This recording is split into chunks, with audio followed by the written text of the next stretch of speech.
The Worst Witch by Jill Murphy. Chapter 1.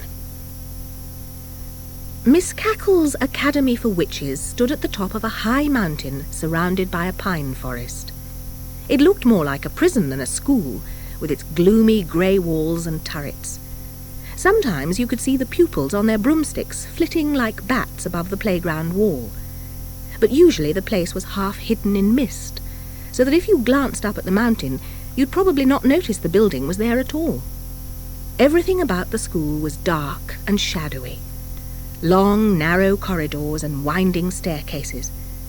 And of course the girls themselves, dressed in black gym slips, black stockings, black hobnailed boots, grey shirts and black and grey ties. Even their summer dresses were black and grey checked. The only touches of colour were the sashes round their gym slips, a different colour for each house, and the school badge, which was a black cat sitting on a yellow moon. For special occasions, such as prize-giving or Halloween, there was another uniform consisting of a long robe worn with a tall, pointed hat. But as these were black too, it didn't really make much of a change.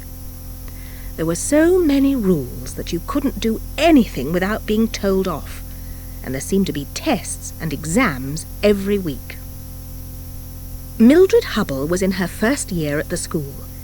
She was one of those people who always seemed to be in trouble. She didn't exactly mean to break rules and annoy the teachers, but things just seemed to happen whenever she was around. You could rely on Mildred to have her hat on back to front, or her bootlaces trailing along the floor. She couldn't walk from one end of a corridor to the other without someone yelling at her, and nearly every night she was writing lines or being kept in. Not that there was anywhere to go if you were allowed out. Anyway, she had lots of friends, even if they did keep their distance in the potion laboratory. And her best friend, Maud, stayed loyally by her through everything, however hair-raising. They made a funny pair, for Mildred was tall and thin with long plaits, which she often chewed absent-mindedly, another thing she was told off about, while Maud was short and tubby, had round glasses, and wore her hair in bunches. On her first day at the academy, each pupil was given a broomstick and taught to ride it, which takes quite a long time and isn't nearly as easy as it looks. Halfway through the first term, they were each presented with a black kitten, which they trained to ride the broomsticks. The cats weren't for any practical purpose except to keep tradition going. Some schools present owls instead, but it's just a matter of taste. Miss Cackle was a very traditional headmistress who didn't believe in any newfangled nonsense, and trained her young witches to keep up all the customs that had been taught in her young day.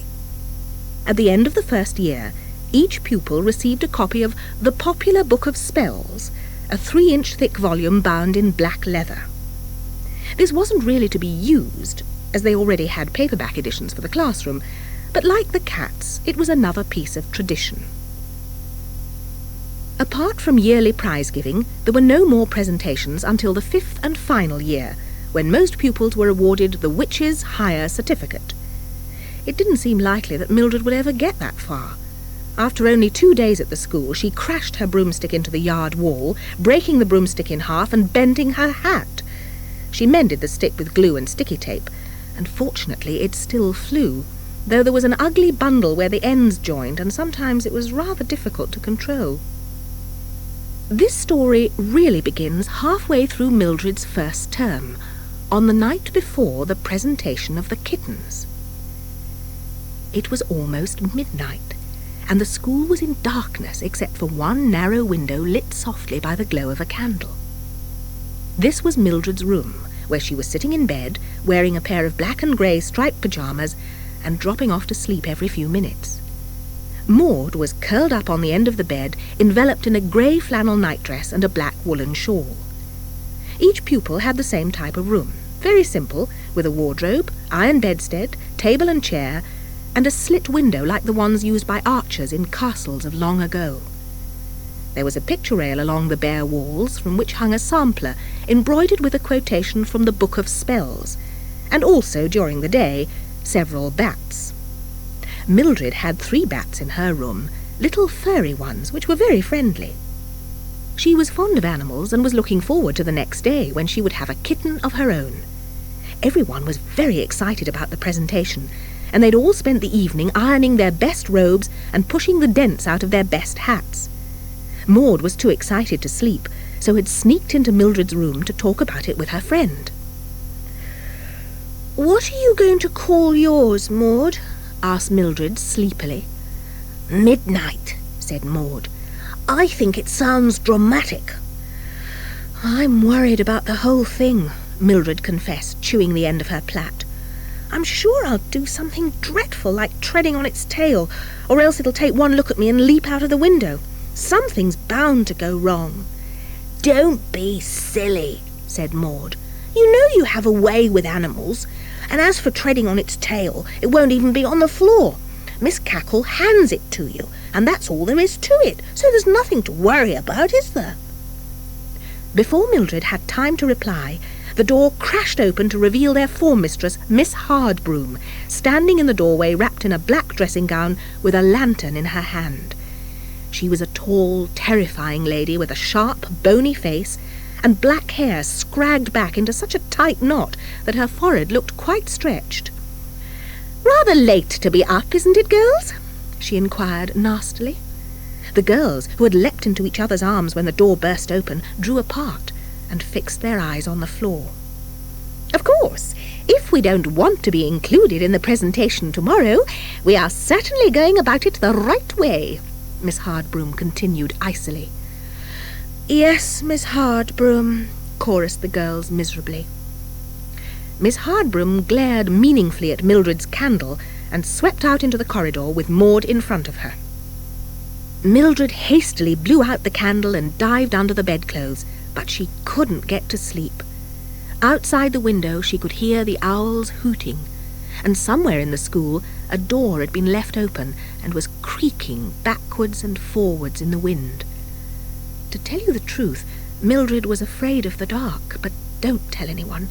I mean, who ever heard of a witch who was scared of the dark?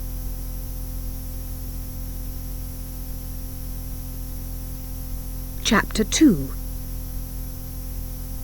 The presentation took place in the Great Hall, a huge stone room with rows of wooden benches, a raised platform at one end, and shields and portraits all round the walls. The whole school had assembled, and Miss Cackle and Miss Hardbroom stood behind a table on the platform. On the table was a large wicker basket, from which came mews and squeaks. First of all, everyone sang the school song, which went like this: "Onward, ever striving onward, proudly on our brooms we fly, straight and true above the treetops, shadows on the moonlit sky. Ne'er a day will pass before us when we have not tried our best, kept our cauldrons bubbling nicely, cast our spells and charms with zest. Full of joy we mix our potions, working by each other's side. When our days at school are over, let us think of them with pride." It was the usual type of school song, full of pride, joy, and striving. Mildred had never yet mixed a potion with joy, nor flown her broomstick with pride. She was usually too busy trying to keep upright. Anyway, when they'd finished droning the last verse, Miss Cackle rang the little silver bell on her table, and the girls marched up in single file to receive their kittens. Mildred was the last of all, and when she reached the table, Miss Cackle pulled out of the basket not a sleek black kitten like all the others, but a little tabby with white paws and the sort of fur that looked as if it had been out all night in a gale. "We ran out of black ones," explained Miss Cackle with a pleasant grin. Miss Hardbroom smiled too, but nastily. After the ceremony, everyone rushed to see Mildred's kitten. "I think H.B. had a hand in this somewhere," said Maud darkly. H.B. was their nickname for Miss Hardbroom. "I must admit it does look a bit dim, doesn't it?" said Mildred, scratching the tabby kitten's head. "But I don't really mind. I'll just have to think of another name. I was going to call it Sooty. Well, let's take them down to the playground and see what they make of broomstick riding." Almost all the first-year witches were in the yard trying to persuade their puzzled kittens to sit on their broomsticks. Several were already clinging on by their claws, and one kitten, belonging to a rather smug young witch named Ethel, was sitting bolt upright cleaning its paws, as if it had been broomstick riding all its life. Riding a broomstick was no easy matter, as I've mentioned before. First, you ordered the stick to hover, and it hovered lengthways above the ground. Then you sat on it, gave it a sharp tap, and away you flew. Once in the air, you could make the stick do almost anything by saying, right, left, stop, down a bit, and so on. The difficult part was balancing, for if you leaned a little too far to one side, you could easily overbalance, in which case you'd either fall off or find yourself hanging upside down, and then you'd just have to hold on with your skirt over your head until a friend came to your rescue. It had taken Mildred several weeks of falling off and crashing before she could ride the broomstick reasonably well, and it looked as though her kitten was going to have the same trouble. When she put it on the end of the stick, it just fell off without even trying to hold on. After many attempts, Mildred picked up her kitten and gave it a shake. "Listen," she said severely. "I think I shall have to call you stupid. You don't even try to hold on. Everyone else is all right. Look at all your friends." The kitten gazed at her sadly and licked her nose with its rough tongue. "Oh, come on," said Mildred, softening her voice. "I'm not really angry with you. Let's try again." And she put the kitten back on the broomstick, from which it fell with a thud. Maud was having better luck. Her kitten was hanging on grimly upside down. "Oh, well," laughed Maud, "it's a start." "Mine's useless," said Mildred, sitting on the broomstick for a rest. "Oh, never mind," Maud said. "Think how hard it must be for them to hang on by their claws." An idea flashed into Mildred's head, and she dived into the school, leaving her kitten chasing a leaf along the ground and the broomstick still patiently hovering. She came out carrying her satchel, which she hooked over the end of the broom and then bundled the kitten into it. The kitten's astounded face peeped out of the bag as Mildred flew delightedly round the yard. "Look, Maud!" she called from 10 feet up in the air. "That's cheating!" said Maud, looking at the satchel. Mildred flew back and landed on the ground, laughing. "I don't think HB will approve," said Maud doubtfully. "Quite right, Maud," an icy voice behind them said. "Mildred, my dear, possibly it would be even easier with handlebars and a saddle." Mildred blushed. "I'm sorry, Miss Hardbroom," she muttered. "It doesn't balance very well, my kitten, so I thought perhaps—" Her voice trailed away under Miss Hardbroom's stony glare, and Mildred unhooked her satchel and turned the bewildered kitten onto the ground. "Girls," Miss Hardbroom clapped her hands, "I would remind you that there is a potion test tomorrow morning. That is all." So saying, she disappeared, literally. "I wish she wouldn't do that," whispered Maud, looking at the place where their form mistress had been standing. "You're never quite sure whether she's gone or not." "Right again, Maud," came Miss Hardbroom's voice from nowhere. Maud gulped and hurried back to her kitten.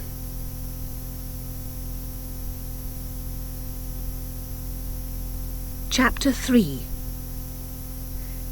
Do you remember I told you about a certain young witch named Ethel, who had succeeded in teaching her kitten from the very first try? Ethel was one of those lucky people for whom everything goes right. She was always top of the class, her spells always worked, and Miss Hardbroom never made any icy remarks to her. Because of this, Ethel was often rather bossy with the other girls. On this occasion, she'd overheard the whole of Mildred's encounter with Miss Hardbroom and couldn't resist being nasty about it. "I think Miss Cackle gave you that cat on purpose," Ethel sneered. "You're both as bad as each other." "Oh, be quiet," said Mildred, trying to keep her temper. "Anyway, it's not a bad cat. It'll learn in time." "Like you did," Ethel went on. "Wasn't it last week that you crashed into the dustbins?" "Look, Ethel," Mildred said, "you'd better be quiet, because if you don't I shall—" "Well?" "I shall have to turn you into a frog, and I don't want to do that." Ethel gave a shriek of laughter. "That's really funny," she crowed. "You don't even know the beginner's spells, let alone ones like that."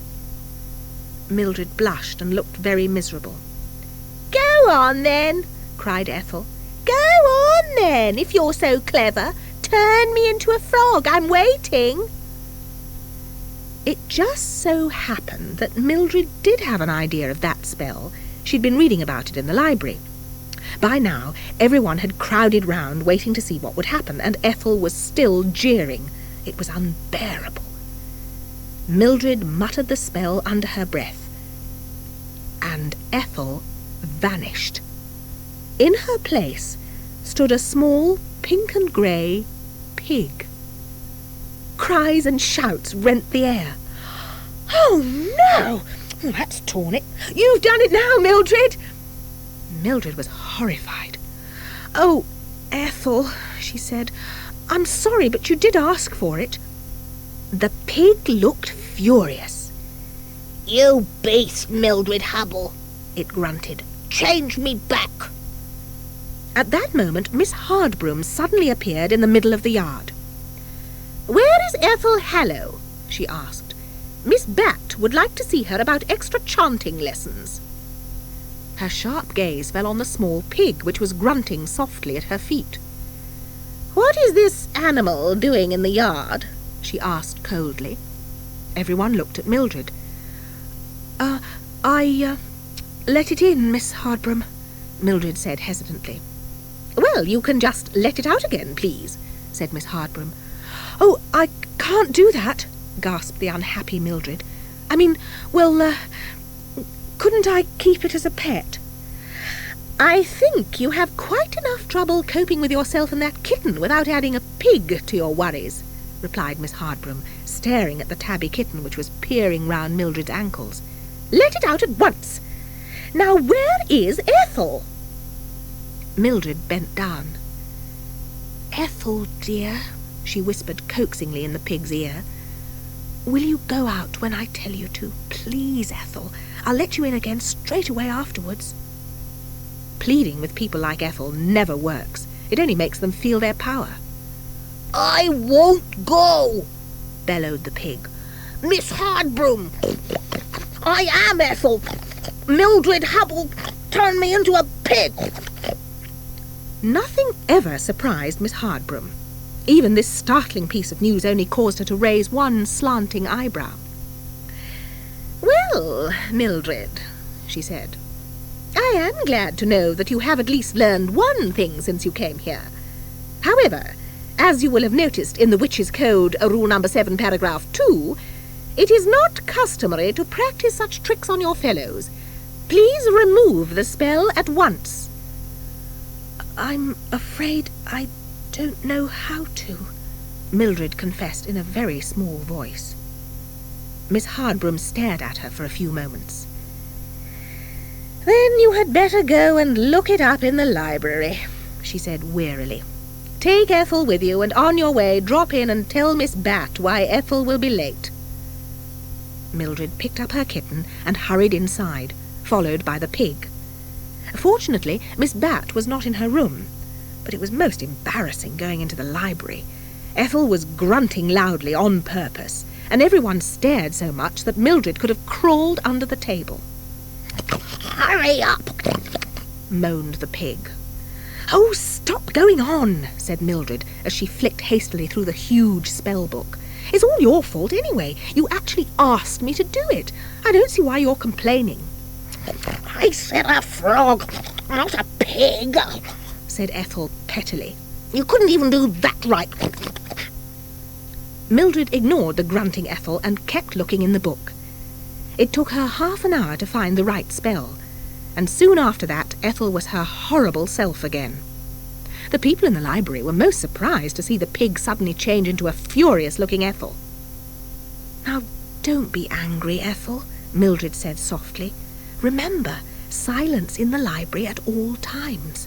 And she rushed into the corridor. Wasn't that awful, Cat? She said to the kitten, which was curled up inside her cardigan. I think I'd better put you in my room and then go and revise for the potion test. Don't tease the bats, will you?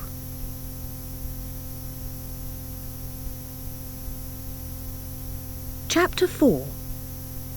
It was the morning of the potion test, and the girls were filing into the potion lab, each hoping she'd learned the right spell, except for Ethel, who knew everything and never worried about such matters. Come along, girls, 2 to a cauldron, barked Miss Hardbroom. Today we shall make a laughter potion. No textbooks to be used. Put that book away this instant, Mildred. Work quietly, and when you've finished you may take a small sip of the mixture to make sure it is correctly made. You may begin. Maud and Mildred were sharing a cauldron, of course, but unfortunately neither of them had learned that particular spell. I think I can remember it vaguely, whispered Maud. Bits of it, anyway. She began to sort through the ingredients, which had been laid out on each workbench. When everything was stirred together in the cauldron, the bubbling liquid was bright pink. Mildred stared at it doubtfully. I'm sure it should be green, she said. In fact, I'm sure we should have put in a handful of pondweed gathered at midnight. You sure? Asked Maud. Yes, replied Mildred, not very definitely. Absolutely sure? Maud asked again. You know what happened last time? I'm quite sure, insisted Mildred. Anyway, there's a handful of pondweed laid out on each bench. I'm positive we're supposed to put it in. Oh, all right, said Maud. Go on then, it can't do any harm. Mildred grabbed the pondweed and dropped it into the mixture. They took turns at stirring it for a few minutes until it began to turn dark green. Ooh, what a horrid colour, said Maud. Are you ready, girls? Asked Miss Hardbroom, rapping on her desk. You should have been ready minutes ago. A laughter potion should be made quickly for use in an emergency.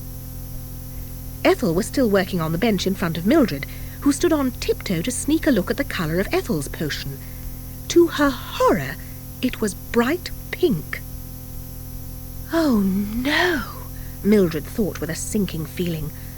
I wonder what potion we've made. Miss Hardbroom banged on the desk again. We shall now test the potion, she commanded. Not too much, please. We don't want anyone hysterical. Each pupil took a test tube full of liquid and drank a little. At once, shrieks of laughter rang through the room, especially from Ethel's bench, where they'd made the best potion of all, and were laughing so much that tears rolled down their cheeks.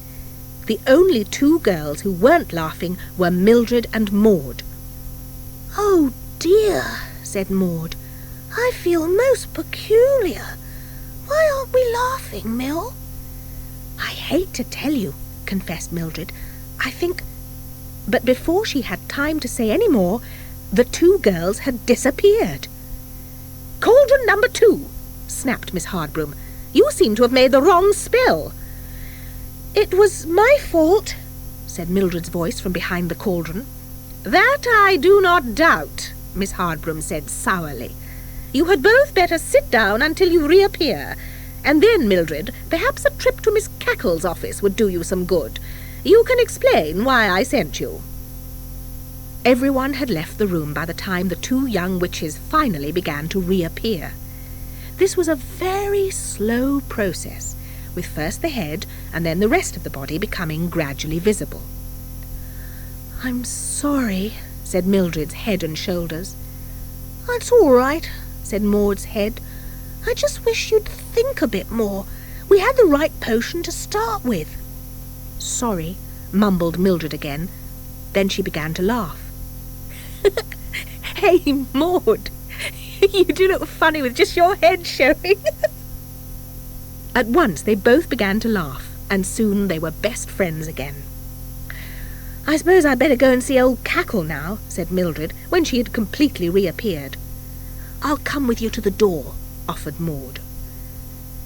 Miss Cackle was small and very fat, with short grey hair and green horn-rimmed glasses, which she usually wore pushed up on top of her head. She was the exact opposite of Miss Hardbroom, being absent-minded in appearance and rather gentle by nature. The girls were not in the least bit afraid of her, whereas Miss Hardbroom could reduce any of them to a miserable heap with just one word. Miss Cackle used a different technique. By always being friendly and pleased to see a pupil in her office, she made them feel embarrassed if they had something unpleasant to tell her, as Mildred nearly always had. Mildred knocked at Miss Cackle's door, hoping she would be out. She wasn't. "Come in," called the familiar voice from inside. Mildred opened the door and went in. Miss Cackle, glasses on her nose for once, was busily writing in a huge register. She looked up and peered over her spectacles. "Ah, Mildred," she said pleasantly. "Come and sit down while I finish filling in this register." Mildred closed the door and sat by Miss Cackle's desk. "I wish she wasn't so pleased to see me," she thought. Miss Cackle slammed the register shut and pushed her glasses up to the top of her head. "Now, Mildred, what can I do for you?" Mildred twisted her fingers together. "Well, actually, Miss Cackle," she began slowly, "Miss Hardbroom sent me to see you because I made the wrong potion again." The smile faded from the headmistress's face, and she sighed, as if with deep disappointment. Mildred felt about an inch high. "Really, Mildred," Miss Cackle said in a tired voice, "I have run out of things to say to you. Week after week you come here, sent by every member of staff in the school, and my words just seem to go straight in one ear and out of the other. You will never get the witch's higher certificate if this appalling conduct continues. You must be the worst witch in the entire school. Whenever there's any trouble, you are nearly always to be found at the bottom of it, and it's just not good enough, my dear. Now, what have you to say for yourself this time?" "I don't really know, Miss Cackle," Mildred said humbly. "Everything I do just seems to go wrong, that's all. I don't mean to do it." "Well, that's no excuse, is it?" said Miss Cackle. "Everyone else manages to live without causing an uproar wherever they go. Oh, you must pull yourself together, Mildred. I don't want to hear any more bad reports about you. Do you understand?" "Yes, Miss Cackle," said Mildred in as sorry a voice as she could manage. "Run along, then," said the headmistress, "and remember what I have said to you." Maud was waiting in the corridor, eager to know what had been said when her friend came out of the office. "She's nice, really," Mildred said. "Just told me all the usual things. She hates telling people off. I'll have to try to be better from now on. Come on, let's go and give the kittens another broomstick lesson."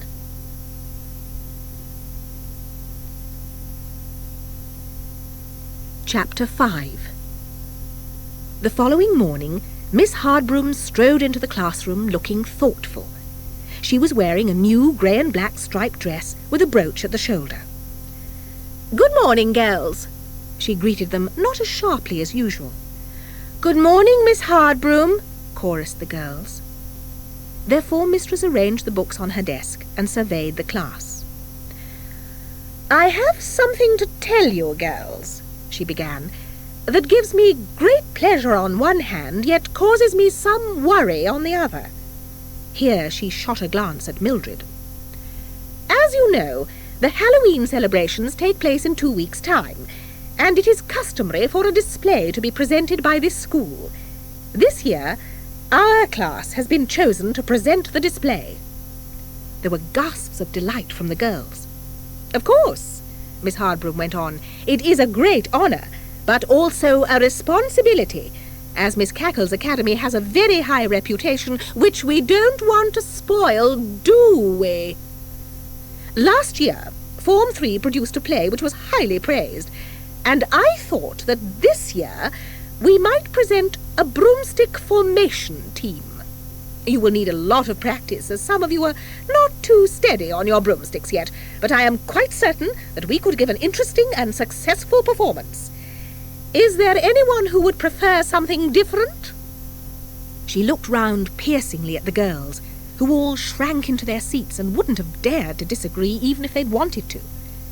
"Good," said Miss Hardbroom. "Then it is settled. We shall present a broomstick formation team. Let us go down to the yard and begin to practice at once. Fetch your broomsticks and be outside in 2 minutes." With which words she vanished. The girls excitedly clattered from the room and rushed along the corridors to fetch their broomsticks, which were kept in their own rooms. The spiral staircase rang with the sound of hobnailed boots as the girls rushed down to the yard, where they found Miss Hardbroom waiting for them. "First of all, you'd better take a practice flight," she said. "Form an orderly crocodile and go round the school and back." Off they all flew in an orderly but rather wobbly procession round the school. "Quite good, girls," said Miss Hardbroom as they lined up in front of her. "You were swaying about rather badly, Mildred, but apart from that, you all did quite well. Now, I have made out a list of the things you will be doing. First, a single line with each pupil sinking and rising alternately. This should be comparatively easy. Secondly, a flying V, similar to wild geese in flight. Then nose-diving the yard and swooping up just before you reach the ground. That will be the most difficult part of all." Mildred and Maud exchanged horrified glances. "And finally, you will form a circle in the air, each broomstick touching the next. Any questions? No? Very well, then. We shall begin the first item immediately. What was the first item, Mildred?" Nose-diving the yard, Miss Hardbroom." "Wrong. Ethel, do you remember?" "We are to form a line, each pupil sinking and rising alternately," replied Ethel, word-perfect as always. "Correct," said Miss Hardbroom with a frosty glare at Mildred. "We shall practice all this morning and every morning until the celebrations, and perhaps this afternoon, if I can persuade Miss Bat to allow you to miss your chanting lesson." They worked very hard for the next 2 weeks. Every spare minute was spent practicing, and by the time Halloween arrived, the display was quite a joy to watch. Maud's hat was squashed like a concertina from the time when she'd not pulled up from a nosedive during practice, but apart from that, there'd been hardly any trouble at all, even from Mildred, who was making a special effort to be good and thoughtful. The day before Halloween, Miss Hardbroom lined up her class in the yard to give them a few final words of advice. "I am very pleased with you girls," she said almost pleasantly. "Now, you will be wearing your best robes tomorrow, so I hope they will be clean and pressed." As she said this, she caught sight of Mildred's broomstick. "Mildred, why is there a bundle of sticky tape in the middle of your broomstick?" "I'm afraid I broke it in half during the first week of term," admitted Mildred. Ethel giggled. "I see," said Miss Hardbroom. "Well, you certainly can't use that one in the display." "Ethel, I seem to remember you have a spare one. Perhaps you could lend it to Mildred." "Oh, Miss Hardbroom," cried Ethel. "It was given to me as a birthday present. I shouldn't want anything to happen to it." Miss Hardbroom fixed Ethel with one of her nastiest looks. "If that is how you feel, Ethel," she said in icy tones, "then—" "Oh, I didn't mean I won't lend it, Miss Hardbroom," Ethel said meekly. "I'll go and fetch it now." And she ran into the school. Ethel had never forgotten the time Mildred had turned her into a pig, and as she made her way up the spiral staircase, she suddenly thought of a marvellous way of taking her revenge. Ethel really wasn't a nice person at all. "I'll fix you, Mildred Hubble," she cackled to herself as she took the broomstick out of her cupboard. "Now, listen to me, Broom. This is very important. The class had dismissed when Ethel returned carrying the broomstick. Mildred was practising nose-diving the yard. "Here's the broom, Mildred," called Ethel. "I'll leave it propped against the wall."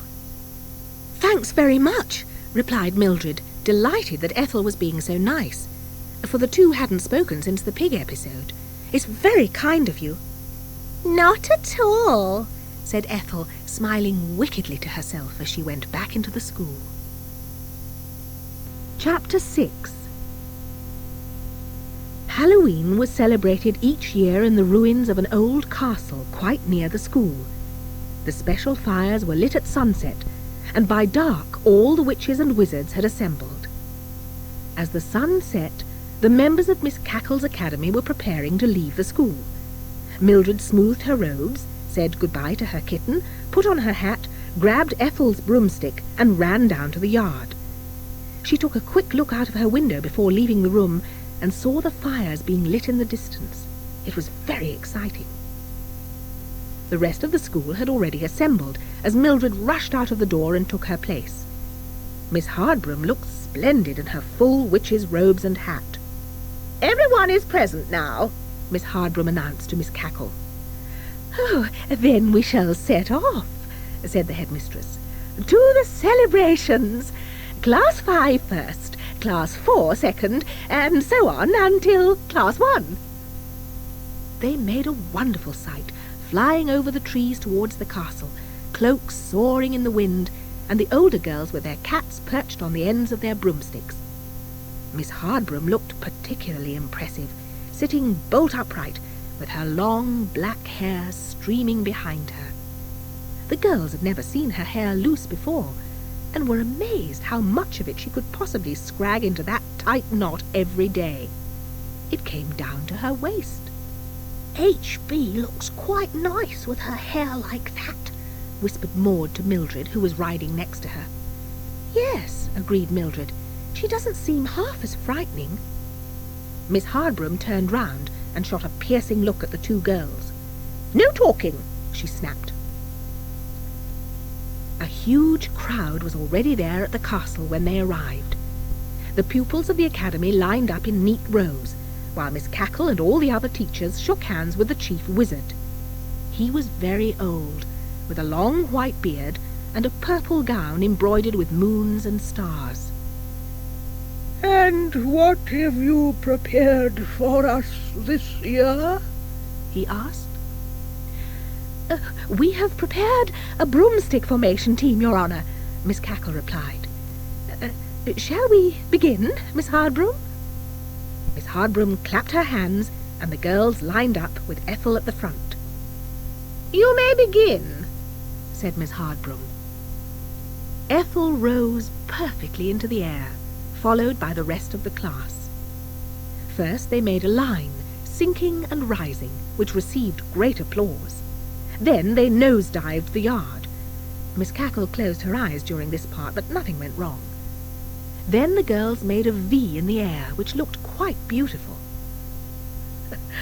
"Your girls get better every year," remarked a young witch to Miss Hardbroom, who smiled. Last of all came the circle, which was quite the easiest part. "All over soon," whispered Maud, arranging her broomstick in front of Mildred. As soon as they had formed the circle, Mildred knew that something was the matter with her broomstick. It started to rock about and seemed to be trying to throw her off balance. "Maud," she cried to her friend, "there's something—" But before Mildred could say any more, the broomstick gave a violent kick like a bucking bronco, and she fell off, grabbing at Maud as she fell. There was chaos in the air. All the girls were screaming and clutching at each other, and soon there was a tangled mass of broomsticks and witches on the ground. The only girl who flew serenely back to earth was Ethel. A few of the younger witches laughed, but most of them looked grim. "Oh, we are so sorry, Your Honour," apologized Miss Cackle, as Miss Hardbroom untangled the heap of girls and jerked them to their feet. "I'm sure there must be some simple explanation." "Miss Cackle," said the chief magician sternly, "your pupils are the witches of the future. I shudder to think what that future will be like." He paused, and there was complete silence. Miss Hardbroom glared at Mildred. "However," continued the chief magician, "we shall forget this incident for the rest of the evening. Let us now begin the chanting."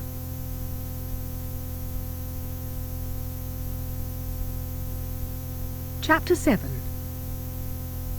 At dawn the celebrations ended, and the pupils flew wearily back to school, some riding double as their own broomsticks were broken. No one was speaking to Mildred. Even Maud was being very cool towards her friend, and Form 1 was in disgrace.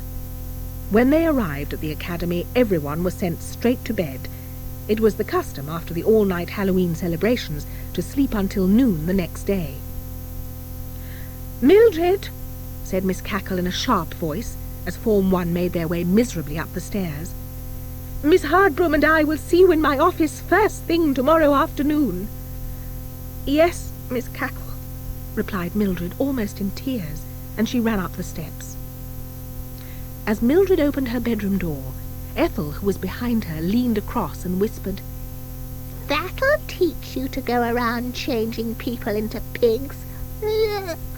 and she pulled a face and ran away down the corridor.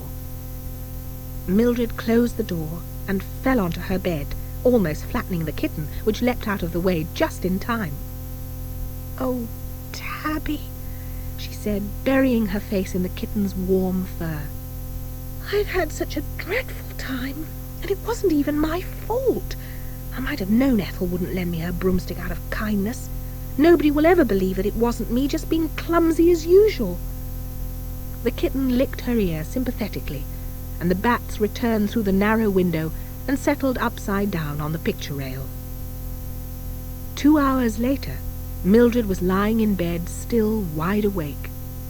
She was imagining what the interview with Miss Cackle and her terrible form mistress would be like.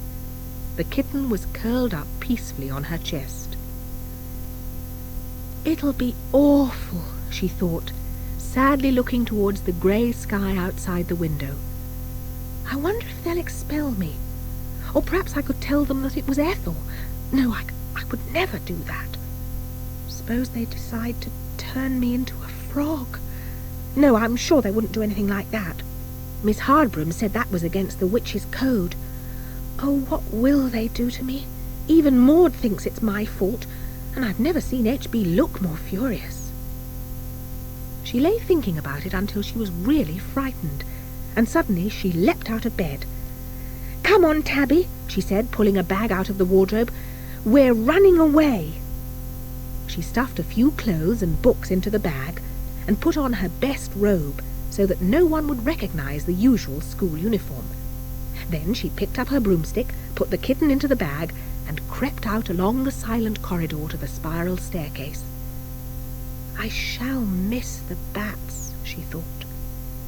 It was a cold, dull morning, and Mildred pulled her cape about her shoulders as she crossed the yard, glancing round in case anyone was watching. The school seemed very strange with no one about. Mildred had to fly over the gates, which were locked as usual, but it was difficult to balance with the bag slung on the back of her broomstick, so she got off on the other side of the gates and started through the pine trees on foot. "I don't know where we're going, Tabby," she said, as they picked their way down the mountainside.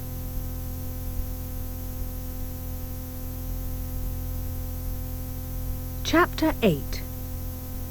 It was very gloomy in the forest, and Mildred felt slightly uneasy, surrounded by dark trees which grew so thickly together that no light fell between them.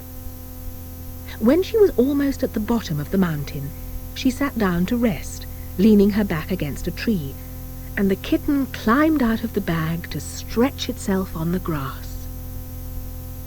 It was very quiet except for a few birds singing, and a rather strange noise, a sort of low humming, almost like a lot of people talking at once.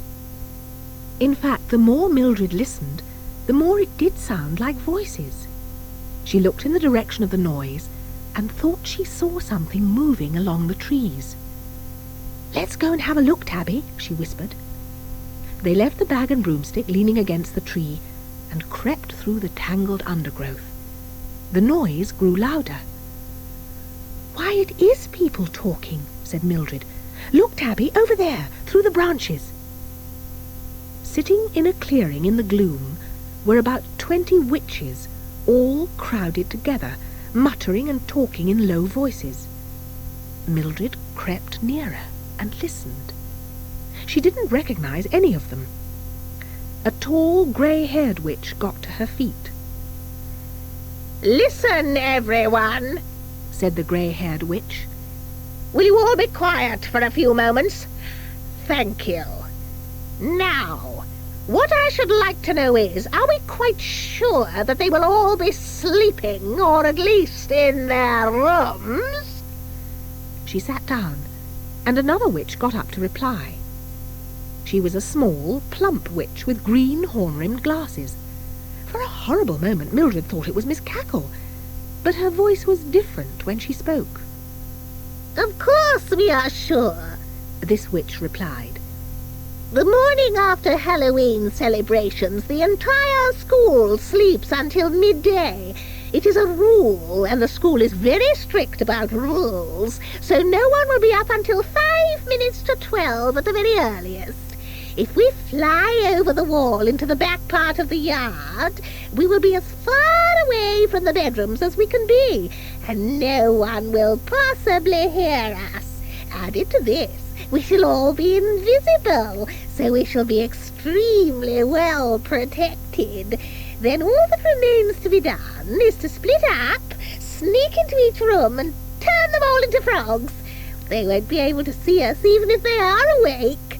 Remember to take one of these boxes with you for the frogs." She pointed to a neat pile of small cardboard boxes. "We can't have even one of them escaping. Once this is done, the entire school and everyone in it will be under our control." "Is the invisibility potion ready yet?" she continued, turning to a young witch who was stirring a cauldron over the fire. It was the same potion that the 2 M's had made during the laughter potion test. "Another few minutes," replied the young witch, dropping a handful of bat's whiskers into the mixture. "It needs to simmer for a bit." Mildred was horrified. She sneaked back to where she had left her bag, and then into the shadows so that she couldn't be seen. "What on earth can we do, Tab?" she whispered to the kitten, imagining Maud hopping about, turned into a frog. "We can't let them take over the school." She rummaged through the bag and took out the 2 books she'd brought with her. One was the witch's code, and the other was her spell book.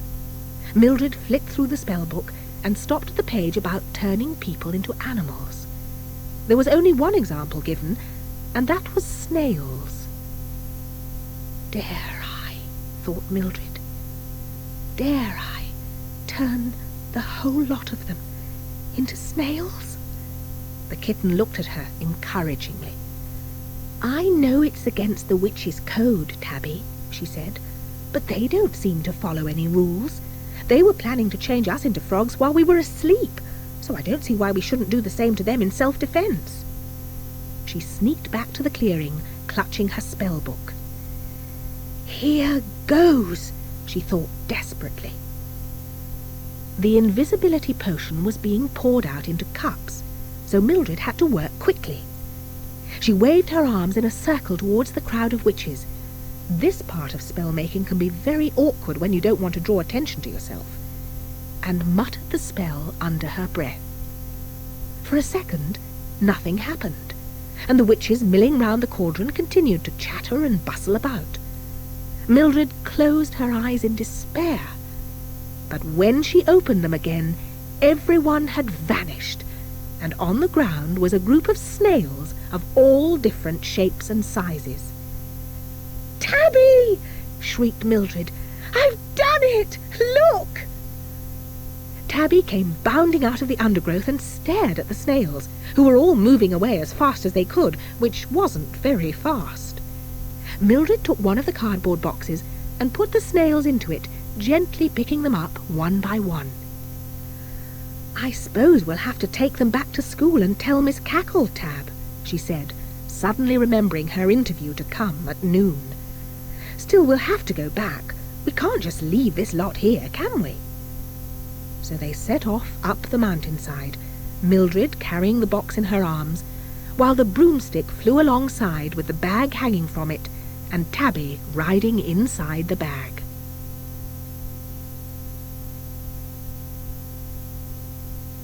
Chapter 9. The school was still completely deserted when Mildred arrived once more at the heavy iron gates. She hurried up the spiral staircase to her room and unpacked her bag so that no one would know she'd tried to run away. Just as she was making her way to the door with the box in her arms, the door opened and Miss Hardbroom appeared. "Would you kindly tell me what you are doing, Mildred?" she asked frostily. "I have just watched you creeping up the corridor, complete with broomstick, cat, a bag, and this cardboard box. Is it too much to ask for an explanation?" "Oh, no, Miss Hardbroom," replied Mildred, holding up the box for her form mistress to see the contents. "You see, I found a crowd of witches on the mountainside, and they were planning to take over the school and change you all into frogs, and they were making an invisibility potion so that you wouldn't be able to see them, so I turned them all into snails and brought—" Her words trailed into silence as she saw the expression on Miss Hardbroom's face. Obviously, her form mistress didn't believe a word. "I suppose these are the witches?" she asked bitterly, pointing to the snails which were all huddled up in one corner of the box. "Yes, they are," Mildred insisted desperately. "I know it sounds a peculiar story, Miss Hardbroom, but you must believe me. Their broomsticks and cauldrons and things are still in the clearing where I found them, really." "Well, you had better show the creatures to Miss Cackle," said Miss Hardbroom nastily. "Go and wait in Miss Cackle's office while I fetch her. And I hope this isn't any sort of joke, Mildred. I seem to remember that you are already in a considerable amount of trouble." Mildred was perched nervously on the edge of a chair in the headmistress's office when Miss Hardbroom returned with Miss Cackle, who was wearing a grey dressing gown and looked half asleep. "These are they," stated Miss Hardbroom, pointing to the box on the desk. Miss Cackle sat down heavily in her chair and looked first into the box and then at Mildred. "Mildred," she said in dramatic tones, "I am still suffering from my public humiliation last night. Because of you, the reputation of this school now lies in the mud. And yet you expect me to believe an incredible story like this?" "But it's true," cried Mildred. "I can even describe some of them. One was tall and thin, with thick grey hair, and there was another who looked just like you, Miss Cackle, if you'll excuse me being personal. She had green horn-rimmed glasses." "Wait a moment," said Miss Cackle, pushing her own glasses onto her nose. "Did you say she had horn-rimmed glasses and looked like me?" "Yes, Miss Cackle," replied Mildred, blushing. "Green ones. I'm sorry if you thought I was being rude." No, child, it isn't that," said Miss Cackle, peering into the box again. Then she turned to Miss Hardbroom. "Do you know, I think the girl may be right after all. The person whom she described sounds exactly like my wicked sister Agatha, who has always been extremely jealous of my position at this academy." Miss Cackle stared over her glasses at the snails. Well, Agatha," she chuckled. "So we meet again. I wonder which of these beauties you are. What shall we do with them, Miss Hardbroom?" "I suggest we change them back to their natural form again." "But we can't," cried Miss Cackle in dismay. "There are 20 of them." Miss Hardbroom looked faintly amused. "May I point out," she said, "paragraph 5 of rule number 7 in the Witches' Code, which states that anyone having been changed into any type of animal by another witch for purposes of self-defense cannot, on being changed back again, practice any form of magic against their captor. In other words, they must admit defeat. Miss Cackle looked embarrassed. "Oh, yes," she said brightly. "I remember now. It slipped my mind for the moment. Did you hear that, Agatha? Do you think they can hear us, Miss Hardbroom?" "Most certainly," replied Miss Hardbroom. "Perhaps you could line them up on your desk and ask your sister to step forward." "Oh, what a splendid idea," said Miss Cackle, who was beginning to enjoy herself. "Help me, Mildred, my dear." They lined the snails up on the desk, and Miss Cackle asked Agatha to step forward. One snail shuffled rather reluctantly out of line. "Listen, Agatha," said Miss Cackle. "You must admit that you don't really have much choice. If you will agree to abide by the witch's code, then we can change you back, but not otherwise. If you agree, go back into line so that we know what you want us to do." The snail shuffled back into line again. Miss Hardbroom spoke the words of the spell which released them, and suddenly the room was full of witches, all looking furious and talking angrily at the same time. The noise was terrible. "Will you be quiet at once?" commanded Miss Cackle. She turned to Mildred, who was still perched on her chair. "You may go back to bed, Mildred, and in view of what you have done for the school this morning, I think we will have to forget about the interview you were to have had with Miss Hardbroom and myself this afternoon. Don't you agree, Miss Hardbroom?" Miss Hardbroom raised one eyebrow, and Mildred's heart sank. "Before I agree, Miss Cackle, if you'll forgive me," she said, "I would just like to ask Mildred what she was doing wandering about on the mountain when she should have been in bed." I was out for a walk, Miss Hardbroom," replied Mildred. "And you just happened to have your spell book with you?" "Yes," agreed Mildred unhappily. "Such devotion to the school," said Miss Hardbroom, smiling in a most unpleasant way. "Taking your spell book with you wherever you go. I expect you were also singing the school song as you rambled along, weren't you, my dear?" Mildred looked at the floor. She could feel all the other witches staring at her. "I think we must let the child go to bed," said Miss Cackle. "Run along now, Mildred." Mildred shot out of the room before her form mistress could say anything else, and was in bed in 5 seconds.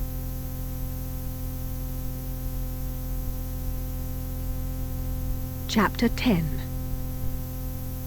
At noon, the rising bell clanged through the corridors, but Mildred pulled the pillow over her head and went back to sleep. It wasn't long before the door of her room burst open. "Wake up, Mildred!" shrieked Maud, seizing the pillow and hitting her friend over the head with it.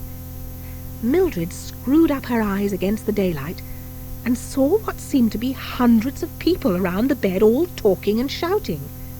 Maud was actually on the bed, bouncing up and down. "Oh, what's the matter?"